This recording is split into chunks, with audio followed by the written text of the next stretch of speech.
I don't know. That stuff's really scary, you know. And I think I've told you this, but I get up about 4, and then I get off work about 4, and so I don't live very close to my work, so I'm about 30 miles away from my work. So the last 5 miles of me reaching home, there's a really nice, layer of highway that, it's like soundless. I forget what they did to the road, but it just makes it so nice and smooth and all this. And man, it's just something about it that just makes you want to sleep. And so oftentimes, like I'll notice I'll like pass out for like 1 second, but I'll have my head nod up front, and then I'll usually wake up. I mean, usually never enough to cause an accident, but still, it's really scary that you find yourself waking up and you're driving. So it's like absolutely. That's what happened to me, dude, in 2010. Once I could not sleep anymore from the back pain, I just kept trying to fake it till I made it, thinking it was going to get better. And I got in 2 accidents. I'd never been in an accident before. And then in 2010, I was a copier technician, so I was on the road most of the time up there in D.C. I got into a little fender bender, being asleep at the wheel, and I thought that would be my wake-up call. And then the next thing I know, I'm waking up with 4 crunched-up cars, including my own, and windshields busted out, fenders flying. And I said, that's it. I can't do this anymore, because the doctors kept saying, well, look, just take the sleeping medication and you'll be able to sleep. But it didn't work like that. I would take the sleeping medication and I would wake up halfway through the night with the pain, and then I would just be super duper groggy, and you try to go back to sleep, and it's like, imagine trying to sleep when someone has poured a little bit of gasoline on your back and set it on fire. It just won't let you. Your brain won't let you. It's processing too many pain signals. So what would happen is I'd stay up 2 or 3 days and then fall asleep, and then I'd be able to sleep like 11 hours, But I was getting in accidents because I was literally falling asleep at the wheel. And I knew that was it for me. Until I could get that fixed, there's just nothing I can do. So that's kind of when I went into business for myself and got into doing the computers again, like I had been doing in Vermont, and working on the books and trying to make something take off with that, which has not been a major success. Probably because I just haven't written the right book yet. But, things like that. When you can't get sleep, there's nothing that can compensate for that, man. There's nothing that can increase your quality of life if you're not getting good rest. They haven't figured that out yet medically. I don't know what, it'd be nice if they had a sleep injection, but I would definitely be hooked on that drug. Yeah. Have you ever considered like roofies, but just for yourself? Well, I can take, they give me this sleeping medication called, I can't remember. It's really strong, and it'll knock me out, but it'll knock me out for 12 or 16 hours. And then even when I get up, I feel like I'm drunk. So I'm like, isn't there something in between? So they gave me this medication called Doxepin, which is a very mild sleep medication, and said, you can take 1 to 3 of these at night. Well, if I took 1 or 2, I would wake up from the pain. If I took 3, I would sleep for 12 hours and still feel groggy when I woke up. So I kept begging the VA, can you give me something that's not going to give me a hangover, but will still be stronger than the pain? And, they haven't come up with a solution yet. They've tried anti-anxiety drugs. They've tried big-time pain drugs, which I've, said I didn't want any more of because they were just too strong. And, literally at one point they had me on morphine pills. And I said, I can't do this. This makes me a total zombie, So there just seems to be no solution to the killing the pain to allow sleep imbalance. I haven't been able to fix it yet. Now, have you tried to take Ambien? Yes, that was the drug I was talking about before. I just forgot the name of it. Oh, okay. Yeah, it kicked my ass. It knocked me unconscious. And by the time I did, plus I would do weird shit like sleepwalk. That's the first time I've ever done that. Like my girlfriend would catch me in the fridge, staring in the fridge for 5 or 10 minutes in the middle of the night. I don't even remember doing it, Oh. Weird shit. Oh. Yeah. So I can't have any more of that. I'm afraid I'll walk out the door and get hit by a truck.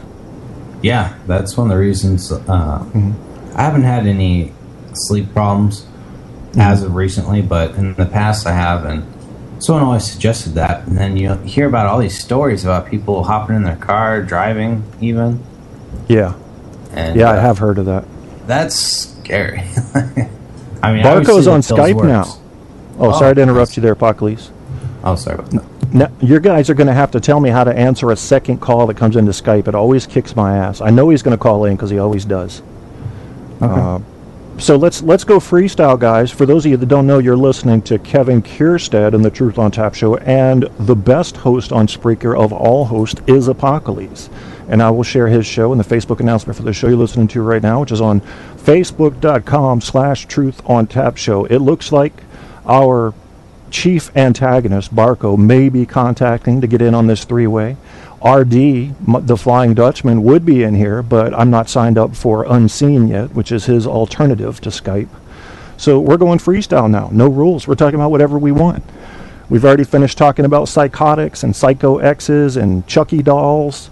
And now we're just, I don't know, maybe we'll talk about ball sacks or oversized vaginas or, how about the... Out there in Phoenix, do you see UFOs? I mean, Phoenix Lights. Were you there during that? I was there. I actually saw them, yeah. Are you serious? So are you a big-time UFO believer now? No, because at the time they came up with a good enough excuse. I think it was like flares or something like that, because it did look like flares. Yeah. I'm not sure if they've changed the official story yet or not, but it did look like flares. But I mean, why are you throwing flares up in the air all like that? It did look kind of weird because it's so out of place, but yeah. I had heard that too, and basically the way those lights showed up, I have to admit, it was consistent with what you would see. If a jet taking evasive maneuvers had released flares, that's what you would have seen. So at the time when I first saw it, I was not interested at all in UFOs. I thought, it's the crazies. And this was 1997, I believe. And so when I saw the footage and heard that explanation, I did the same as you. I wrote it off and said, okay, it was just flares. People are overreacting. But then the people started coming forward with this, 500-yard wide craft they saw flying over their house. And there were thousands of them that saw this. And I said, well, now that doesn't sound like something flares would create. So I don't know. Even your ex-governor says he saw that craft that night. Oh, Five Simonton, whatever. Is that his name? Yeah. He made fun of the guys at first. Remember when he had the press conference and had the alien come on? Oh. Yeah. I thought that was hilarious, but everybody got offended by it. So, for all I know, it was a military craft that we were testing out. But it seems odd to have a distraction in the sky to get everybody to look up on that night when everybody was looking up anyway to see either an eclipse or a meteor shower. I can't remember what it was, but people were already looking up that night. So that would be a bad night to do military things that you didn't want seen. So there's Barco. Go ahead, Adam. Add to group call. Okay, I just added him to group call. Is this the Barco? This is the Barco. Yes. The Barco is now on with the Apocalypse and the Kev. My name sounds the gayest of all. That's not good. I'm sorry. I think I interrupted. You were discussing the military or something? Yeah, we were talking about the 1997 Phoenix Lights, and did you believe in UFOs? I was talking to Apocalypse about that. Oh, what do you think about that? Those are pretty one of the more convincing, incidents in the history of UFOs, I do believe, because the entire community witnessed them, saw them, and it seemed legit. So it wasn't just an isolated little shooting star type UFO. Wasn't it kind of like a whole city thing? Yeah, that's what they had over 10,000 witnesses because there were actually three major incidents. There were the Phoenix Lights, the circle of lights, and then there was the craft that was traveling southwest. That so many people reported flying right over their house, and they said the thing was as wide as like 5 football fields. And then there was another sighting of some jets chasing something to the north. So it just sounded like a really busy night, as far as UFO activity goes. But do you believe in aliens? You believe aliens have been to Earth, Barco? Uh-oh. Sorry. Okay, you're back, apparently. This Plantronics microphone headset I'm using, I'm on Linux, and there's like a microphone mute thing. I was trying just to mute the mic so I wouldn't like snort cocaine while I was on air. But it actually because it's Linux and not Windows, it's mismapped, so it just shut down the whole thing. So all right, go ahead. Are you still there, Apocalypse? Yeah, Apocalypse? I'm here. Okay. I was just going to ask you.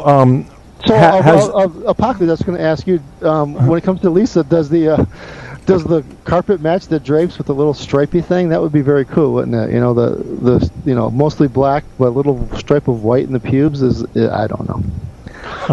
That's highly inappropriate, and of course we're waiting till marriage for all that extramarital sexual relations.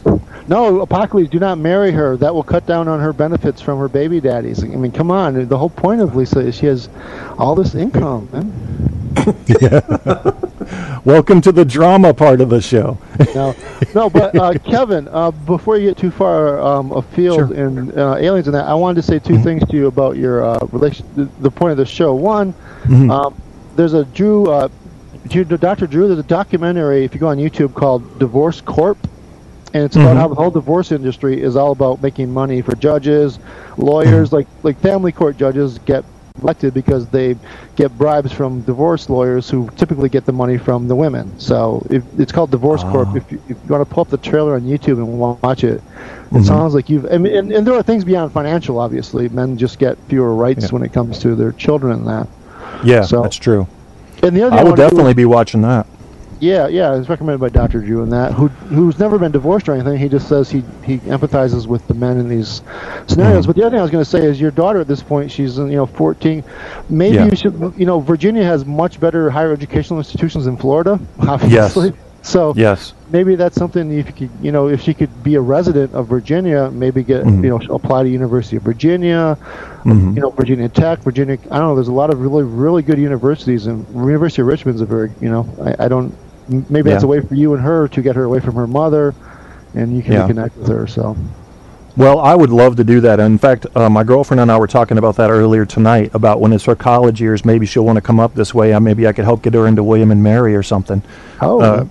And I went to William and Mary's little sister college, Christopher Newport University, and my academic advisor there, Dr. Lee Dories, he had written me up a letter to go to William and Mary. I recommend you accept Kevin out of this college, and I was going to go, and I probably should have gone because it is kind of important, your college's name, when you go from basically a no-name college to a big-name college, even though they're the same, basically.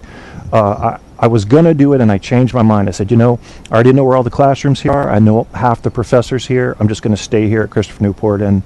But I still have some friends that might be able to help me if she needs help to get into a college like William and Mary, or like you said, UVA or Tech.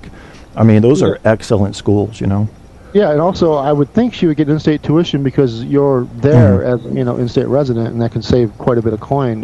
So absolutely. In Florida, really, I mean, I actually went to well, I'm not going to say where I went because it's very small, but anyhow, but yeah, Florida has nothing for schools really. So, Yeah.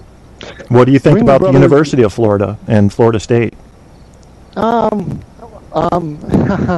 I mean, they're like any kind of large public institution. I got a master's degree from Michigan State, and if you're focused and you pay attention to your classes, you're taking that. They're okay. You can get a good education. Yeah. But I would think someone just out of high school, I would think a smaller, like a William and Mary, or even the what was the Newport school you mentioned, or Christopher Newport. Yeah, it's called Christopher Newport University. It used to be Christopher Newport College. It was a kind of a go-between between William and Mary and Christopher Newport. I mean, I don't know how strong your daughter is academically, but if someone is, even if they're strong academically, going to a smaller environment at first and getting some familiarity with how you handle college might be beneficial to anyone, I think. I just think the larger university environment people fall through the cracks. Yeah, I think you're right, too. I just saw that there was a report that came out. I didn't read the whole report. I just saw the headline that said MIT was rated the #1 university in the world. Oh. Thought that was interesting. Yeah, I mean, I kind of like the liberal arts thing that William and Mary has, or some of the, like Bowdoin, some of the New England, I mean, basically New England colleges down along the mid-Atlantic states are better than anywhere else in the nation, I think. So, William and Mary is really top. I mean, even in the Midwest, we recognize that name. So, what's the all-male college down there? God, I can't remember the name of that one. Well, they had an all-female one that was Longwood College. I can't remember the all-male one. in Virginia. But even that one's changed Randolph now. They're or something, or oh, that might be Randolph.